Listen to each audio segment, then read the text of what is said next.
मेरा नाम निधि है। मैं अपने पिता जो एक ब्राह्मण हैं की सख्त परवरिश में पली बढ़ी हूँ। सच कहूँ तो मेरी पहचान मेरे सादा और शर्मीला स्वभाव था। मेरा दायरा बस मेरा घर, मेरा कमरा और मेरा पूजा पाठ तक ही सीमित था। पापा जी हमेशा कहते थे एक लड़की की असली खूबसूरती उसके सर में सादगी और इज्जत में होती है। इसलिए मैंने हमेशा अपनी खूबसूरती को दुपट्टे और सादे कपड़ों में छुपा कर रखा, क्योंकि मेरे लिए मेरी इज्जत ही सबसे कीमती चीज थी। मेरी दुनिया में सबसे अहम लोग थे मेरे पापा जी, मेरी माँ और मेरा छोटा भाई अमन, जो उम्र में छोटा जरूर है मेरे, मगर मेरे लिए एक मजबूत पहरेदार था। उसी दिन मेरी जिंदगी के रोज की तरह थी। मैं शाम को पहले मोहल्ले के बच्चों को शिक्षा देकर घर लौट रही थी। मेरी निगाहें नीची थी और कदम तेजी से घर की ओर बढ़ रहे थे। मुझे हमेशा डर रहता था कि कोई मुझे गलत नजर से ना देख ले। हमारी बस्ती छोटी थी, लेकिन उस पर राणा सिंह की दबंगई और जुल्म का साया था। जब मैं एक सुनसान रास्ते से गुजरी तो अचानक मेरे कदम रुक गए। किसी ने मेरा रास्ता रोक लिया। मेरा दिल तेजी से धड़कने लगा। मुझे बिना देखे ही समझ आ गया कि यह कौन है। राणा सिंह। राणा गांव का सबसे दमंग, घमंडी और बेपरवाह आदमी था। उसके पास पैसा, ताकत, रौब सब था। उसकी गंदी नजर, औरतों के प्रति गलत सोच सबको डराती थी। मैंने तुरंत अपना दुपट्टा कसकर शरीर से चिपकाया और बिना आंख उठाए आगे बढ़ने का इशारा किया। अरे निधि, इतनी जल्दी कहाँ जा रही? उसने बेशर्मी से कहा। सुना है गांव में तुमसे सुंदर कोई नहीं है, लेकिन तुम तो हमेशा खुद को ऐसे छुपाते। फिर तो जरा ठहरो, दो बात कर लो। मैंने डरते हुए कहा। राणा सिंह, रास्ता छोड़ दो, मुझे घर जाना है। कोई गलत बात मत करो प्लीज। वह हंसा। इज्जत सर में यह सब बातें गरीबों के नसीब में होती है। ताकतवर आदमी तो सिर्फ अपनी मर्जी से चलता है, और तुम तो मेरा शौक हो। जितनी चीज छुपी हो उसे पाने में उतना ही मजा आता। इतना कहकर उसने मेरा बाजू पकड़ने की कोशिश की और मेरा दुपट्टा हटाने को बड़ा मेरा दिल कांप गया। मेरी आंखों से आंसू निकल पड़े। मैंने पूरी ताकत से दुपट्टा पकड़े रखा ताकि उसकी गंदी नजर मुझ पर ना पड़े। मेरा हाथ छोड़ दो, मैं रोते हुए बोली, मगर आवाज बेहद कमजोर और मुस्कुराया। अब तो मजा आ रहा है। तुम्हें डर, तुम्हारे आंसू, यही तो जीत है मेरी। तुम मेरी ही हो जाओगी। उसी वक्त जैसे भगवान ने मेरी पुकार सुन ली, वहां मेरा भाई अमन पहुंच गया, जो मुझे देर से ढूंढता हुआ आया था। अमन ने मुझे राणा के हाथों तो देखा तो उसकी आंखें गुस्से से लाल हो गई। तेरी हिम्मत कैसी हुई मेरी बहन को छूने की? अमन जोर से गिर जा। उसने बिना सोचे राणा को जोर से धक्का दिया। वह गिरते पराते बचा। अमन ने मेरा हाथ छुड़ाया। राणा के कपड़े पकड़कर उसने झकझोर दिया। अभी बताता हूँ तुझे एक गरीब की बहन की इज्जत क्या होती है। राणा के लिए कोई आम बात नहीं थी। राणा गांव के दमंग आदमी का एक आम लड़के के पकड़ लिया। उसने खुद को छुड़ाया और कपड़े छाड़ते हुए बोला, मगर इस बार उसकी आंखें में सादगी नहीं बल्कि बदला लेने की आग थी। अमन, तूने मेरे कपड़ों को हाथ डालकर अपनी बहन की कीमत लाखों करोड़ों में कर दी है। अब मैं इसकी इज्जत पूरे गांव के सामने नीलाम करूंगा। तुझे दिखाऊंगा कि राणा सिंह के पंगा लेने का अंजाम क्या होता है। अमन ने मुझे तुरंत पीछे किया और हम वहां से भागते हुए घर पहुंचे। लेकिन मैं समझ चुकी थी कि राणा मजाक नहीं कर रहा था। मेरी इज्जत, मेरा सम्मान सब मिटा देना चाहता था। रात तक मेरी जिंदगी का सबसे भारी रात थी। राणा की धमकी और अमन की बेचैनी हमें सोने नहीं दिया। मुझे पता था कि वो सिर्फ मुझे नहीं, हमारे पूरे घर को निशाना बनाएगा। उसने अपने भाई सुखदेव सिंह की पूरी मदद भी हासिल थी, जो खुद भी लड़कियों को परेशान करने का आदी था। सुबह होते राणा ने अपना खेल शुरू कर दिया। हमारी गली की नाली बंद करवा दी, पानी की सप्लाई कटवा दी। यह सब हमें परेशान करने का, नीचे दिखाने का था। पिताजी गांव के चौधरी के पास गए, लेकिन सभी ने साफ मना कर दिया। राणा से उलझना हमारे बस की बात नहीं है। उन्होंने कहा वो बहुत ताकतवर थे। यह सब तो बस शुरुआत है। अगले दिन सबसे दर्दनाक खबर आई। अमन को पुलिस पकड़कर ले गई। पिताजी घर लौट, उनका चेहरा सफेद पड़ चुका था। निधि, अमन को थाने ले गए। राणा से कहा अमन ने उसे मारने की धमकी दी, उसकी जमीन पर कब्जा करने की कोशिश की है। मैं और मेरी माँ सन्न रह गए। अमन ने ऐसा कुछ नहीं किया था, वो तो बस मेरी इज्जत बचा रहा था। पिताजी ने वकीलों से बात की, लेकिन कोई भी राणा के खिलाफ खड़ा नहीं होने को तैयार नहीं था। उसके पैसे, ताकत और झूठे गवाहों को सबको डरा दिया। अमन को पहली ही रात थाने में गुजारनी पड़ी।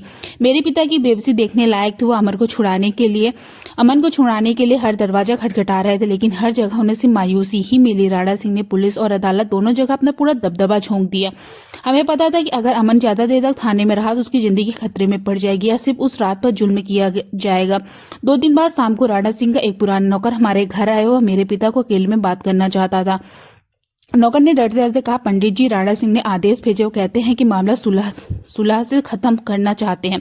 पिता की आंखों में हल्की उम्मीद आ जागी। उन्होंने जल्दी से पूछा, सुलह मतलब अमन को छोड़ देगा? नौकर ने कहा, वो कहते हैं कि कल रात हवेली के पिछवाड़े वाले गुप्त कमरे में गांव के कुछ बड़े लोग वहां खुद बैठेंगे। वहां सुलह की मीटिंग होगी। अगर आप लोग वहां आएंगे तो केस वहां वापस ले लेंगे। पिता ने तुरंत कहा, ठीक है, मैं आ जाऊंगा। लेकिन नौकर का चेहरा अभी भी परेशान था। उसने हिचकाते हुए कहा, साहब की एक शर्त है? पिता ने घबराकर पूछा। कौन सी शर्त है? नौकर ने सिर झुकाकर कहा, साहब चाहते हैं कि आप अपनी बेटी को निधि को भी इस मीटिंग में लेकर आए ताकि पूरे गांव को लगे कि आप उनकी नाराजगी उनका दावा मान लिया है। यह एक तरह की रस्म है। इस बात से पिताजी को अंदर तक खिला दिया। कैसे सुलह है यह, जिसमें एक इज्जतदार लड़की को गैर मर्द यानी कि पराये मर्दों की मीटिंग में ले जाने की बात की जा रही है? यह सभी बेइज्जती की मांग है। पिताजी ने गुस्से और दुख से कहा, यह कहीं नहीं हो सकता। मेरी बेटी घर की इज्जत है, मैं उसे इस माहौल में नहीं ले जा सकता। नौकर ने कंधे उचकाते हुए कहा, तो फिर अमन को भूल जाइए। साहब का कहना है कि वह उस झूठ का केस ऐसा चिपका देंगे कि सालों जेल में सड़ता रहेगा। नौकर चला गया। घर में जैसे तूफान फट गया। पिताजी और माँ दोनों एक दूसरे से बात कर रहे थे। दोनों की आंखें भरी हुई थी। मैं सब सुन रही थी। मुझे साफ समझ आ गया था यह सुलह नहीं बल्कि एक गंदी चाल है। राणा ने मुझे बदला लेने के लिए फिराक है। वह मुझे वहां बुलाकर जरूर मुझे जलील करना चाहता है या कोई और गंदी मांग रखेगा। मेरा दिल जोर जोर से धड़क रहा था, लेकिन अमन मेरा भाई था जिसके लिए मेरी अपनी जान खतरे में डाल दी है। उसकी हालत का ख्याल मेरे दिल को चीर रहा था। उस रात पिताजी कई बार कर्णमट बदलते रहे। आखिर वो मेरे कमरे में आए। उनकी आंखों में आंसू थे। निधि बेटी, उनकी आवाज कांप रही थी। मैं तुम्हें उन जालिमों को सामने ले जाना नहीं चाहता, लेकिन अमन हमारा बच्चा, उसकी जान खतरे में है।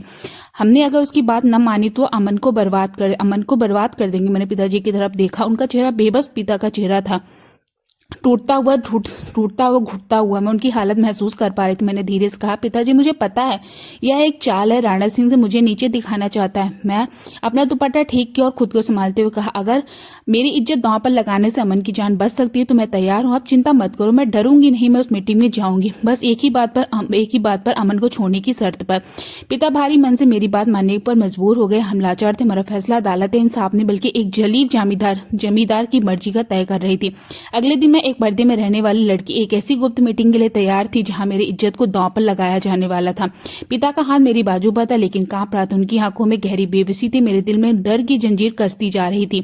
हम रात के वक्त राणा के सिंह की हवेली पर पहुंचे। हवेली के पीछे वाले हिस्से में एक बड़ा सा लकड़ी का भारी दरवाजा था जो खटखटाहट के साथ खुला। मैं अंदर गई। मेरा दिल जैसे रुक गया। कमरा अंधेरे से भरा था, बस मिट्टी के तेल के टिमटिमा रहे थे। इसमें माहौल डरावना भयानक लग रहा था। कमरे में गांव के दमंग लेकिन चरित्रहीन मर्द बैठे थे। उनकी आंखों में मेरे लिए कोई इज्जत नहीं थी। राणा सिंह अपने भाई सुखदेव सिंह के साथ ऊंची गद्दी पर बैठा था। उसके चेहरे पर चालाकी और जीत की हंसी थी। हम अंदर गए तो सभी गंदी निगाहें से मुझ पर ऐसी पड़ी जैसे मैं कोई इंसान नहीं, सामान हूं। मैंने दुपट्टे को कसकर पकड़ा। पिताजी आगे बढ़े। राणा सिंह साहब, हम आपके शर्त मानकर आए हैं। अब हमारा अमन कहाँ है, उसे छोड़ दीजिए। राणा सिंह चलहिली हंसी हंसा। इतना जल्दी क्यों पंडित जी, पहले हमारा बदला पूरा होगा। आपके बेटे हमारी इज्जत पर हाथ डाला है, अब आपको उसकी कीमत भरनी पड़ेगी। वह अपनी गद्दी से उठा और फिर सीधा मेरी तरफ उंगली करके इशारा किया। आपने कहा कि अगर मैं आऊंगा तो अमन आजाद हो जाएगा।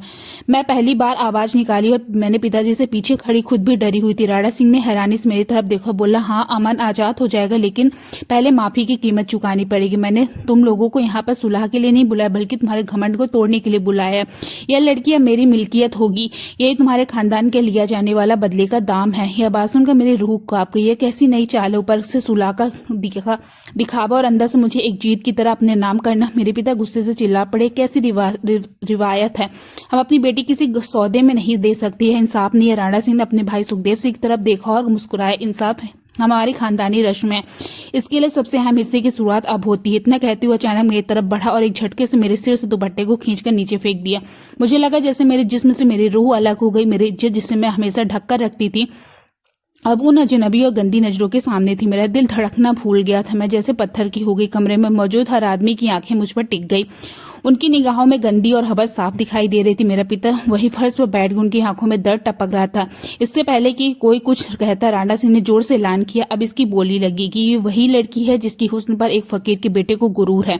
आप देखते हैं इसकी कितनी कीमत है। यह सुनकर मेरे पैरों तले से जमीन खिसक गई। मेरे जैसे जीती जागती इंसान की नीलामी की जा रही है। मुझे लगा जैसे मैं इंसान नहीं, बस एक सामान हूँ। यह सब मेरे भाई की हिम्मत दिखाने का बदला था और मैं उसी की कीमत। तभी इलाके में एक अमीर बूढ़ेदार जमींदार ने सबसे पहली बोली लगाई, 10 लाख। उसकी आवाज मेरे कानों में जहन्नुम की तरह गूंज उठी। उसने मेरी कीमत एक जानवर से भी कम बताई। मैं आंखें बंद कर ली और भगवान से दुआ मांगी कि मुझे मौत आ जाए। मेरे दिमाग में अमन का चेहरा घूमने लगा। क्या मेरी मौत मेरे परिवार को इस जुल्म से बचा सकती है? तभी सुखदेव सिंह चिल्लाया, कोई और है जो बोली चढ़ाए। इसकी कीमत सिर्फ सुंदरता की नहीं, इसके संस्कार और इज्जत की भी है। सोच समझ कर दाम लगाओ। वह बोली, को और बढ़ावा दे रहा था ताकि राणा सिंह का अहंकार संतुष्ट हो जाए। हर तरफ से बोली बढ़ रही थी, कोई 11 लाख बोल रहा था, कोई 12, कोई 15, और मैं खड़ी एक बेजुबान मूर्ति की तरह सब कुछ देख रही थी। मेरे चारों तरफ बैठा हर इंसान, हर आदमी मुझे ऐसे देख रहा था जैसे मैं कोई सामान हूं जिसकी वह अपने घर ले जाएगा। मेरे पिता रो रहे थे, बेबस होकर यह सब तमाशा देख रहे थे। मेरे अंदर की सारी हिम्मत टूट चुकी थी। मैं बस भगवान से प्रार्थना कर रही थी कि वह मुझे इस नरक से निकाल दे ताकि मौत ही क्यों न देनी पड़े। यह सब कुछ इतना घटिया और अत्याचारी लग रहा था कि मैं कांप उठी। ताकतवर लोग अपने बदले को, हवस को, रस्म का नाम देकर लोगों की जिंदगी बर्बाद कर देते। मेरा भाई इस जुल्म का शिकार हुआ है और अब मैं भी उसी जुर्म की कीमत थी। तभी एक जोरदार धमाका हुआ। दीवान खाने का भारी दरवाजा टूटकर अंदर गिर पड़ा। हर कोई सहम गया। मैं डरते डरते आंखें खोली तो देखा दरवाजे पर एक लंबा, मजबूत और राजसी अंदाज वाला आदमी खड़ा था। उसकी आंखों में गुस्सा था, मगर वह अपने भाई राणा जैसी गंदगी नहीं तो वो था भीम सिंह, राणा सिंह का छोटा भाई, जिसने पढ़ाई लिखा वह हर बड़े शहरों में की है, जो अपने परिवार की इन गंदगी परंपराओं से बिल्कुल अलग सोच रखता है। राणा सिंह गुस्से से दहाड़ा, भीम तेरी हिम्मत कैसी हुई दरवाजा तोड़ने की? कौन होता है तो इस महफिल में टांग अड़ाने वाला? भीम ने उसे ऐसे देखा जैसे वह कोई कीड़ा हो। फिर उसकी नजर एक पल मेरे ऊपर पड़ी और फिर पूरे कमरे में घूमी। उसने उसकी ठंगी लेकिन भारी आवाज से कहा, मुझे तुम्हारी इस गंदी महफिल में कोई मतलब नहीं है। मैं यहाँ एक गंदा खेल खत्म करने आया हूं। कहकर उसने सबसे ऊंची आवाज में कहा, मैं सौदे की आखिरी बोरी लगाता हूँ। मेरा दिल थाम गया। क्या यह भी मुझे खरीदने आया है? क्या यह भी मुझे इस हमलीकाना हक जमाएगा? तभी उसने कहा, मैं इनकी कीमत 10 लाख, 50 लाख या 1 करोड़ नहीं लगाऊंगा। कमरे में एक सन्नाटा फैल गया। फिर भीम सिंह ने आवाज गूंजी, इस लड़की की कीमत 3 करोड़ लगाता हूँ। उसकी आवाज महफिल में दीवारों से टकराकर गूंज उठी। मेरी सांस रुक गई, मेरे हाथ कांपने लगे। कौन सा नया तूफान है? मैं 3 करोड़ देता हूँ और यह लड़की अब मेरी जिम्मेदारी है। पूरी महफिल में गहरा सन्नाटा छा गया। 3 करोड़, इतनी रकम तो हम इलाके में किसी जमीन जायदाद की भी नहीं है। राणा सिंह की आंखों में हैरानी थी और लालच एक साथ चमक थी। उसका पूरा बदला वाले खेल एक झटके में खत्म हो गया। वह गुस्से में था, लेकिन 3 करोड़ की इतनी बड़ी रकम उसे खामोश करने के लिए काफी थी। यह क्या मजाक है भीम? राणा सिंह ने लड़खड़ाती आवाज में कहा। भीम सिंह ने बिना पलक झपकाए कहा, कोई मजाक नहीं है। उसने अपने साथ आए हुए सिक्योरिटी गार्ड को इशारा किया और उन्होंने बड़ी बड़ी ब्रीफकेस से नोटों से भरे थे लाकर जमीन पर रख दिए। यह लो तुम्हारा पैसा, तुम्हारा बदला भी पूरा। अब इस लड़की पर तुम्हारा कोई हक नहीं है, इसे छोड़ दो। राणा सिंह ने पैसे की तरफ ऐसे देखा जैसे उसकी भरी हुई भूख अचानक जाग उठी। उसका लालच उसकी इज्जत पर भारी पड़ गया। उसने थोड़ी देर रुककर सोचा, मगर इतनी बड़ी रकम को ठुकराना उसकी बस की बात नहीं। उसने हार मान ली। ठीक है, सौदा तुम्हारा हुआ भीम, लेकिन याद रखना आज के बाद तुमने यह दुश्मनी खरीद ली है। भीम सिंह ने उसकी धमकी को कोई अहमियत नहीं दी, मेरी तरफ बढ़ गया। मैं अभी भी डरी बिल्कुल जड़ बनी खड़ी थी। वह मेरे पास आया। उसका लंबा कद एकदम मजबूत रौदार मौजूद देखकर मैं सहम गई। उसने मुझे छुआ नहीं, बस हल्के से हाथ से इशारा किया, निधि चलो। मैं उसके इशारे पर अपने आप चल पड़ी। मेरे पिता जो अभी सदमे तक बैठे थे उठकर मेरी तरफ बढ़ी, लेकिन भीम के गार्ड्स ने उन्हें रोक दिया। मैंने जाते अपने पिता की बेबस आंखों को देखा और अंदर से टूट गई। मेरा मालिक बदल चुका था, पर अब मैं किसी की चीज ही थी। भीम ने मुझे अकेली हवेली के पास खड़ी अपनी काली गाड़ी में, बेहद महंगी गाड़ी में बैठाया। बाहर खड़े गार्ड्स ने तुरंत दरवाजा बंद किया। भीम खुद ड्राइविंग सीट पर बैठने की बजाय मेरे बराबर बैठ गया। गाड़ी की तेजी से हवेली को पीछे छोड़ दिया और शहर की तरफ भागने लगे। मुझे अभी भी समझ नहीं आ रहा था कि यह सब सच में हो रहा था। मैं भीम सिंह के चुंगल से तो निकल गई, लेकिन अब एक नहर रहस्यमय इंसान के साथ जा रही थी जो मेरे भाई अमन का ही दुश्मन था। यह बात मेरे लिए किसी सदमे से कम नहीं था। अंदर दबा हुआ मेरा सारा डर अब आंखों से बहने लगा। मेरे ओंठ कांप रहे थे। इतनी घबराई हुई थी कि मुझे कुछ भी सूझा नहीं। मैंने अपने दादी की सीखे हुए महाभगवान के मंत्र दोहराने शुरू कर दिए। मेरे ओठों से शांति मंत्र और गायत्री मंत्र चलने लगे। मेरी आवाज रोते रोते भर आई। मैं मंत्रों में सुकून ढूंढ रही थी। मैंने एक बार भी उसकी तरफ देखने की हिम्मत नहीं की। जब मंत्र का एक हिस्सा पूरा हुआ तो मेरी नजर अनजाने में भीम पर चली गई। वह गाड़ी चलाते हुए चुपचाप मेरे मंत्र सुन रहा था। उसके चेहरे पर कोई रव, कोई अकड़ नहीं था, जैसे उसकी सारी शक्ति पिघल चुकी हो। मेरा रोता चेहरा मंत्रों को सुनते हुए एकदम ठहरा हुआ था। मुझे लगा जैसे मेरे मंत्र उसे अंदर तक हिला दिया हो। मंत्र और भीम का सन चेहरा दोनों मेरे दिमाग में गूंज रहा था। जब गाड़ी रुकी तो मैंने देखा हम शहर से बहुत दूर एक बड़े आधुनिक स्टाइल में बंगले के सामने खड़े थे। यह बंगला यहाँ की पुरानी हवेलियों से बिल्कुल अलग था, खामोश, ठंडा और डरावनी तरह से शांत। भीम के बिना कुछ बोले मुझे बाहर आने का इशारा किया। मैं उसके पीछे पीछे चली। बंगला से बाहर जितना बड़ा और शानदार था अंदर से उतना ही सूना और बेरंग था। मुझे एक बड़ा खूबसूरत हवादार कमरा दिया गया। कमरे में हर सुविधा थी, पर मुझे ऐसा लग रहा था जैसे मैं एक नए सुनहरे पिंजरे में बंद कर दी गई हूँ। मुझे कमरे में छोड़कर एक औरत आई जो शायद विदेशी थी। उसने मुस्कुराकर मेरा स्वागत किया और कहा कि यह मेरा ख्याल रखेंगे और अपना नाम बताया, मिसेस डिसूजा। मैंने उनसे पानी लिया और अपने कपड़े ठीक किए और कमरे में एक कोने में चुपचाप बैठ गई। सारी रात मैं नहीं सो पाई। मेरे दिमाग में अमन, मेरे पिता, राणा सिंह की धमकी घूमती रही। सुबह हल्की धूप आई तो मैं फ्रेश हुई, पूजा की और मैं पूरी तरह से भीम सिंह की मर्जी पर थी। मुझे यह रिश्ता मानना था, पर मेरा विश्वास मुझे हिम्मत दे रहा था। भगवान ने मुझे एक जालिम से निकाल लिया और आगे की रास्ता दिखाए। दिन चढ़ा तो मैंने हिम्मत करके फैसला किया कि मुझे भीम से बात करनी चाहिए।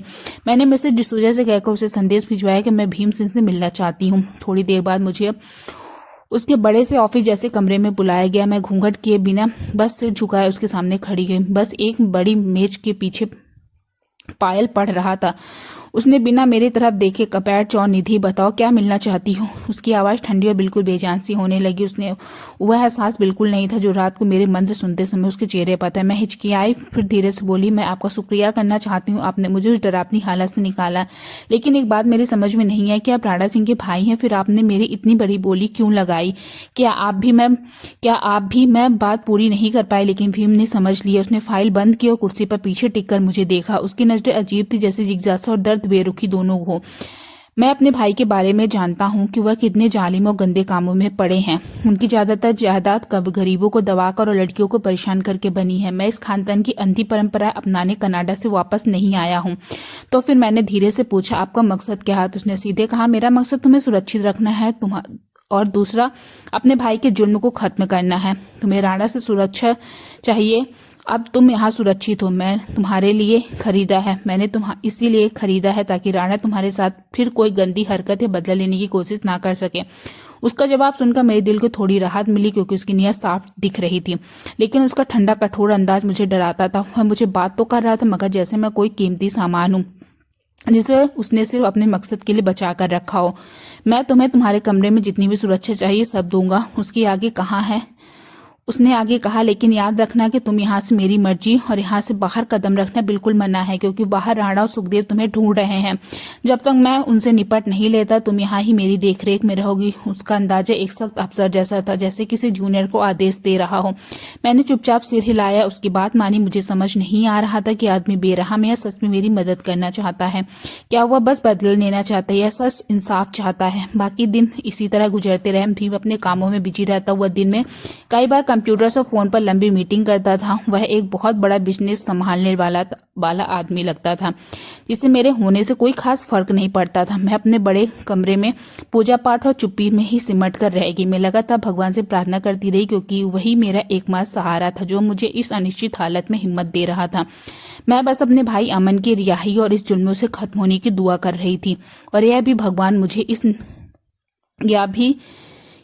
मुझे इस नए मालिक जैसे ताकत और वाले इंसान की गलत नीयत से बचाए। वह मेरे लिए एक पहेली था जिसे समझना बहुत मुश्किल था। मैं अब भी भीम की खूबसूरती लेकिन ठंडे और बड़े घर में अपनी तन्हाई के साथ कैद थी। उसका सख्त और कंट्रोल करना वाला अंदाज मुझे तकलीफ तो नहीं देता था, लेकिन अंदर की बेचैनी बनी रहती थी। मैं उसे ताकतवर अजनबी मानती थी जिसका मकसद बड़ा जरूर था, लेकिन मेरे बारे में उसके इरादे मुझे समझ नहीं आ रहे थे। मैं ज्यादातर वक्त पूजा मंत्र और अपने डर को भगवान के हवाले करके बिताती, और मेरा दुपट्टा कभी मेरे शरीर से अलग नहीं होता था। एक शाम जब मैं सूरज ढल चुका था और मैं आरती की तैयारी कर रही थी, तब मुझे भीम के ऑफिस वाले कमरे में धीमी आवाज सुनाई थी। दरवाजा थोड़ा खुला था और पहली बार मुझे यह जानने की इच्छा हुई कि वह इतनी देर तक क्या करता है। मैं धीरे से दरवाजे के पास की और कान लगाकर भीम किसी से फोन पर बात कर रहा था। उसकी आवाज में गुस्सा भी था और गंभीरता भी। हाँ, मुझे यकीन है कि सबूत जल्द मिल जाएंगे। हमें उनके सारे गलत धंधों और गैर कानूनी कामों का पर्दाफाश करना है। फिर उसने लंबी सांस ली और बोला, और सबसे जरूरी बात यह है कि राणा और सुखदेव के खिलाफ केस करूंगा। उसके लिए मुझे उस लड़की की गवाही चाहिए होगी। मेरी सबसे बड़ी ताकत वही है। सुनते ही मेरा दिल एक पल के लिए रुक गया। उस लड़की के मतलब क्या मैं मेरी सारी जिल्लत का इस्तेमाल करके इस केस की बुनियाद के लिए होना था। उसने आगे कहा, मैं उसे 3 करोड़ में इसलिए लिया ताकि वह उसके बदले का निशाना ना बन पाए, ताकि अभी वह अभी मेरी सुरक्षा में है और यही मेरी सबसे बड़ी बढ़त है। मैं उन जालिमों को कानून के सामने लाने के लिए कुछ भी कर सकता हूँ। वह खुद को भगवान समझते हैं, लेकिन अब उनका खेल खत्म होने वाला है। फोन कट गया। मैं जल्दी से कदम पीछे खींचकर अपने कमरे में आ गई। यह सब सुनकर पहली बार मुझे दिल में सुकून मिला। उसका मकसद न हवस है, न जुल्म, बल्कि इंसाफ और सुधार है। वह मेरे लिए कोई मालिक नहीं, बल्कि भगवान की तरफ से आया हुआ एक जरिया था।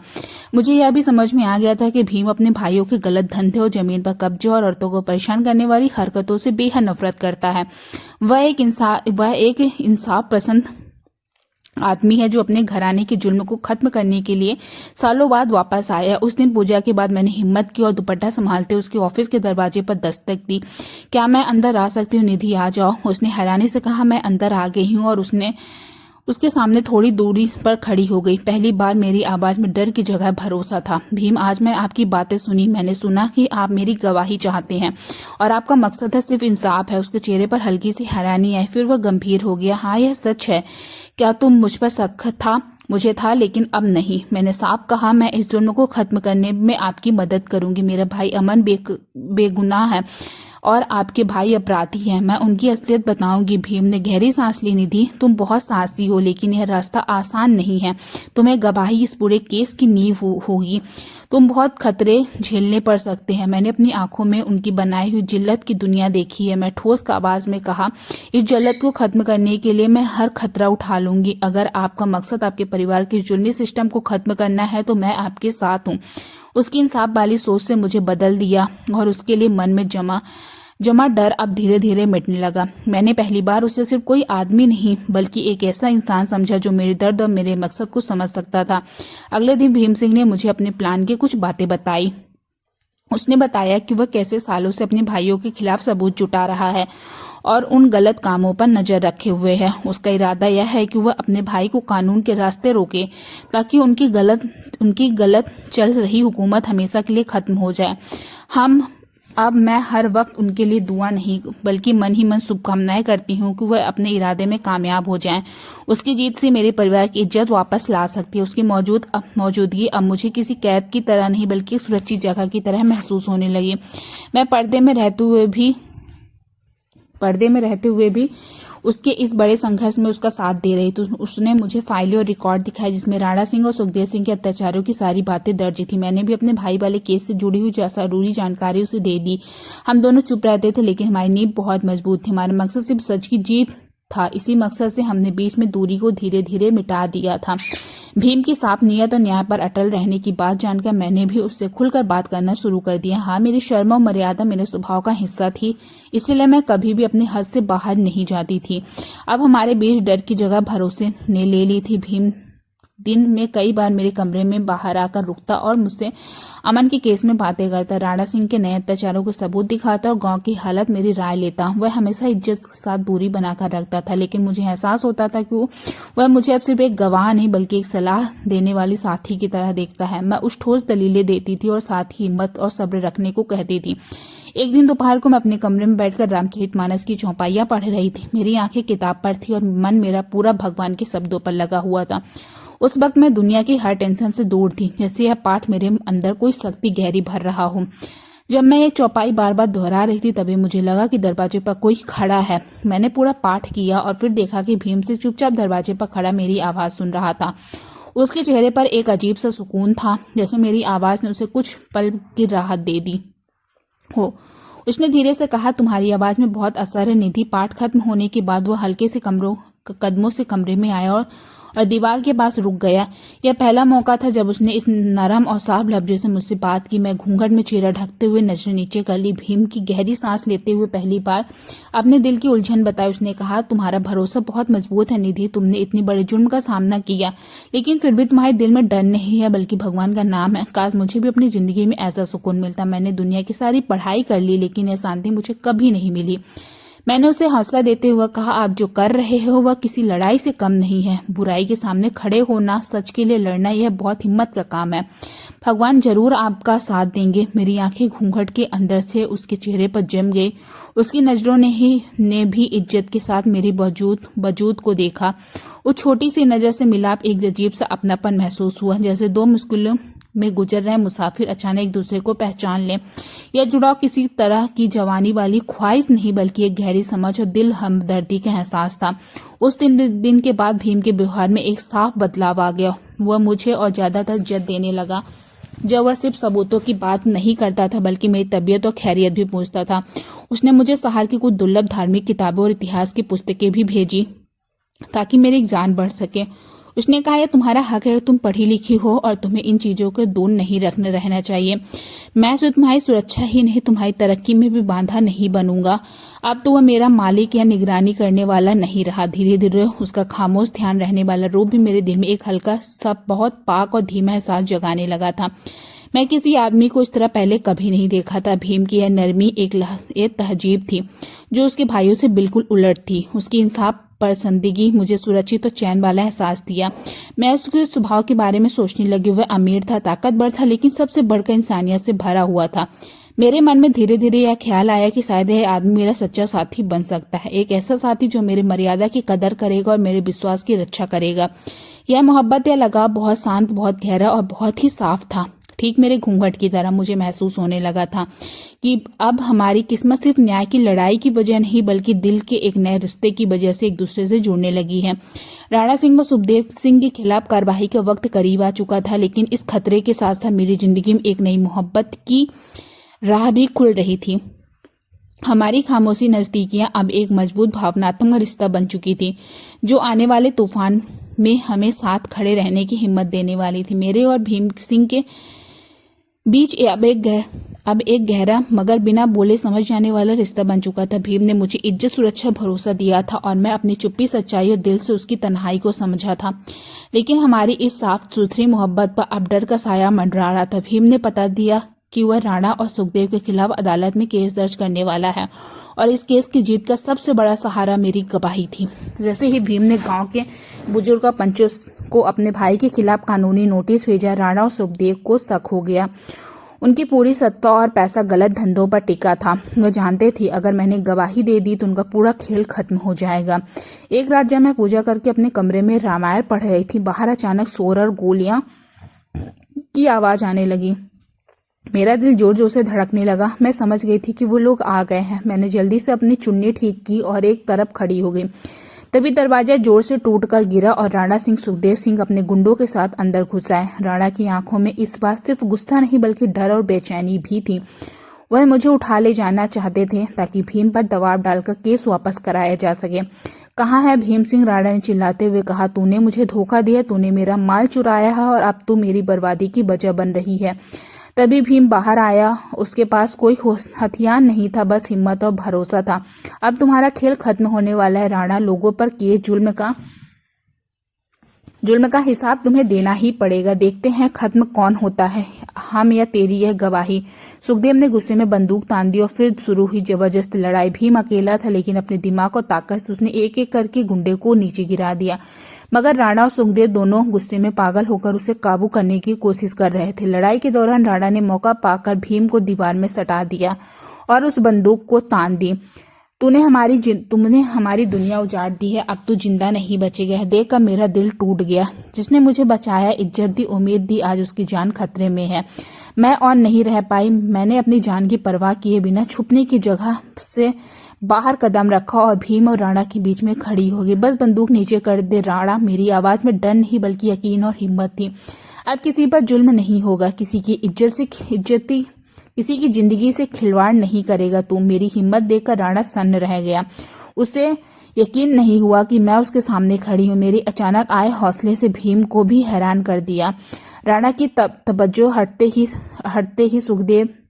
हटते ही भीम ने जोर का वार किया और उसकी बंदूक छीन ली। भागो सुखदेव, इसे पकड़ो। राणा चिल्लाया लेकिन अब बहुत देर हो चुकी थी। तभी बाहर से पुलिस की सायरन बजने की आवाज आने लगी।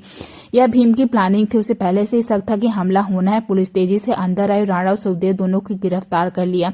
जुल्म की रात यहीं खत्म नहीं हो गई। अगले कुछ हफ्ते अदालतें, कचहरी और गवाहियों से गुजरी। मैंने पूरे आत्मविश्वास और पूरी सुरक्षा के साथ हर सवाल का सच सच जवाब दिया। मैंने नीलामी की रात, राणा की धमकी और अमन के झूठे केस के फंसाने की सारी सच्चाई अदालत के सामने रख दी। मेरी गवाही की वजह से अमन बाइज्जत बरी हो गया। रिहाई के बाद वो सबसे पहले मुझसे मिलने आया और भीम को धन्यवाद कहा कि उसने उसकी बहन की हिफाजत की। उधर राणा सिंह और सुखदेव सिंह को उनके अपराधों से कड़ी सजा मिली और उनका दबदबा हमेशा के लिए खत्म हो गया।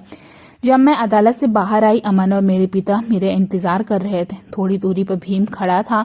उसके चेहरे पर सुकून और गर्व था। उसने सबसे चले जाने के बाद वह मेरे करीब आया। निधि, आज हमने बुराई को हरा दिया। तुमने मुझे सिखाया कि सच्चाई और ईमानदारी किसी भी ताकत से ज्यादा बड़ी नहीं होती।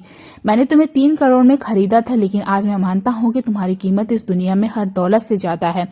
उसकी आंखों में सच्चाई थी, कोई बनावट नहीं थी। मैं तुम्हें किसी संपत्ति बनाने के लिए नहीं खरीदा था।